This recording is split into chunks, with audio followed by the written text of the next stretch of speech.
राधे राधे दोस्तों। पूर्व श्लोक में अर्जुन ने अपने शरीर के शोक जनित 8 चिन्हों का वर्णन किया है। आगे वह भविष्य के परिणामों के सूचक शकुनों के विषय में बात करते हैं। निमितानि च पश्यामि विपरीतानि केशव, जय जय श्योनेनु पश्यामि हत्वा स्वजन्माहवे। अर्जुन कहते हैं, हे केशव, मैं सभी शकुनों को भी विपरीत ही देख रहा हूँ। तात्पर्य, किसी कार्य को आरंभ करते समय हृदय में जो उत्साह होता है वह उत्साह उस कार्य को सिद्ध करने में उतना ही सहायक होता है, परंतु किसी भी कार्य को करते समय प्रारंभ में ही उत्साह भंग हो जाए, संकल्प विकल्प सही न हो, तो उस कार्य का परिणाम अच्छा नहीं होता है। जो कहते हैं कि उनका शरीर का शिथिल होना, मुख का सूखना, उल्का पिंड का गिरना, ग्रहण लगना तथा पशु पक्षियों का भयंकर आवाज करके बोलना, ये सभी शकुन ठीक नहीं है। इन सभी शकुनों से उनको भविष्य में होने वाले अनिष्ट का सूचना मिल रही है।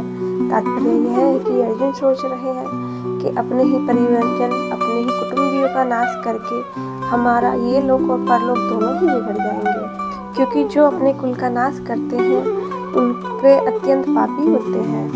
अतः कुल का नाश करने से हमें पाप ही प्राप्त होगा और नरक की ही प्राप्ति होगी। अनिष्ट और अनैच्छिक युद्ध की इच्छा जाहिर करते हुए अर्जुन आगे कहते हैं, न कांक्षे विजयम कृष्ण जय राज्य सुखामी, कीनो राज्येन गोविंद किम भोगेर जीवतेन वा।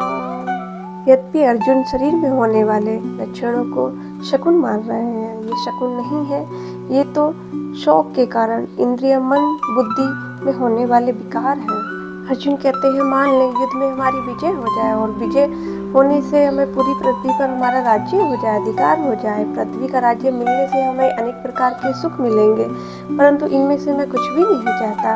अर्थात मेरे मन में विजय सुख की कामना है ही नहीं। राज्य, विजय, सुख ये सब उसको आनंद प्राप्त करते हैं जिसके हृदय में इनकी कामना हो, प्रियता हो, महत्व हो, परंतु मेरे भीतर इन सब की कामना है ही नहीं। जब हमारे कुटुंबी मर जाएंगे तो इनको कौन भोगेगा?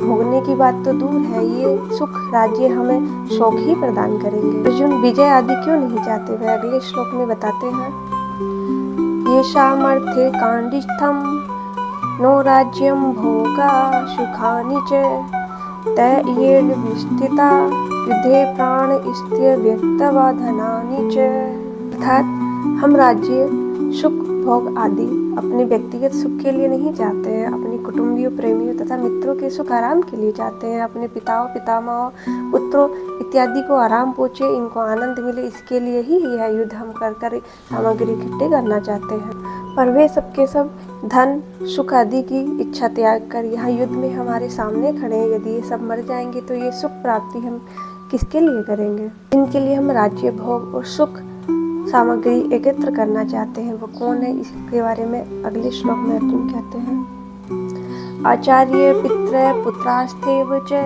पितामहा मातुला श्वेश्वरा पौत्रा श्यामला संविदिस्तता एतान हन्तुमिच्छामि धन्तोऽपि मधुसूदन अपि त्रैलोक्य राजस्य हेतु किन्नु महि कृते।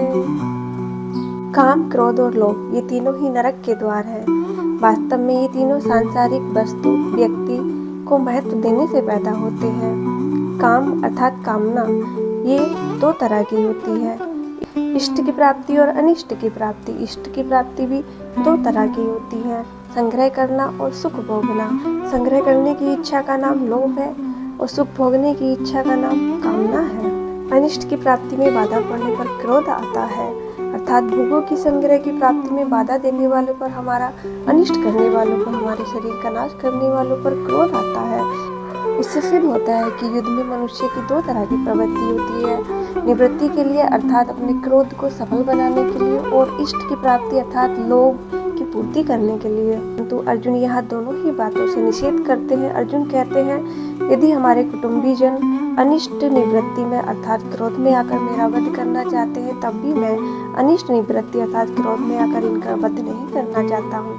अगर ये अपनी इष्ट की प्राप्ति के लिए मेरा वध करना चाहते हैं अर्थात राज्य लोभ के लिए मेरा वध करना चाहते हैं, तब भी मैं अपनी इष्ट की प्राप्ति अर्थात राज्य लोभ में आकर भी इनका वध नहीं करना चाहता, अर्थात मैं लोभ में आकर या फिर क्रोध में आकर दोनों ही तरह से नरक के द्वार अपने लिए नहीं खोलना चाहता हूँ।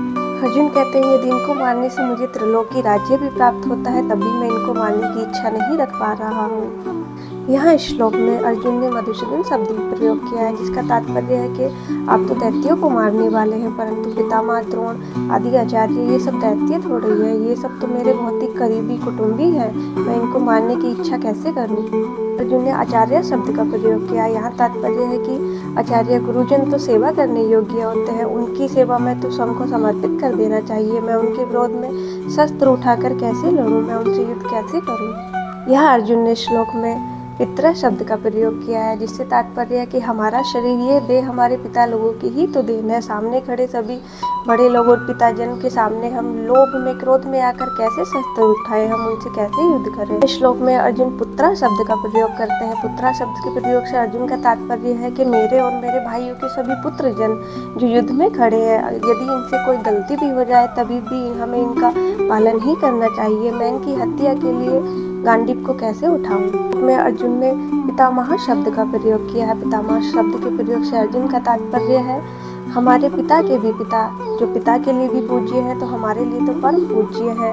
वो हमें प्रताड़ना दे सकते हैं, मार सकते हैं, परंतु हम उनके विरोध में कैसे धनुष उठाएं, हम उनको कैसे मार सकते हैं। हमें तो उनकी चरणों की सेवा ही करनी चाहिए। यह श्लोक में अर्जुन ने मातुला शब्द का प्रयोग किया है। मातुला शब्द के प्रयोग से अर्जुन का तात्पर्य है हमारे मामा लोग, जो हमारी पालन करने वाली माँ के भाई है, उसकी हत्या हम कैसे कर दें, अपनी माताओं को कष्ट कैसे पहुंचा सकते हैं। श्लोक में अर्जुन स्वसरा शब्द का प्रयोग करते हैं। स्वसरा शब्द के प्रयोग से उनका तात्पर्य है कि मेरी और मेरे भाइयों की पत्नियों के पिता, जो हमारे लिए धर्म पिता है, उनकी तो हमें सेवा करनी चाहिए। उनकी हत्या करके हम अपनी पत्नियों को कैसे कष्ट पहुंचा सकते हैं। इस प्रकार अर्जुन सभी संबंधियों, पुत्र पौत्रादि, पिता, शाला, ससुर सभी के विषय में विचार करने के उपरांत यही कहते हैं कि हमारे सभी संबंधी, हमारे सभी पुत्रजन हमारे रक्षा के लिए योग्य है, परंतु हम उनकी हत्या कैसे कर सकते हैं। इनकी हत्या करके यदि मुझे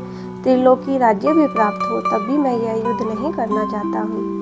इस श्लोक में अभी तक अर्जुन ने अपने सगे संबंधियों को क्यों नहीं मारना चाहिए, उसके हृदय में उनको लेकर कैसा मोह जागृत हो रहा है, इस विषय में बात की है। आगे अर्जुन युद्ध के परिणामों के विषय में बात करते हुए गीता वर्णन को आगे जारी रखेंगे। धन्यवाद।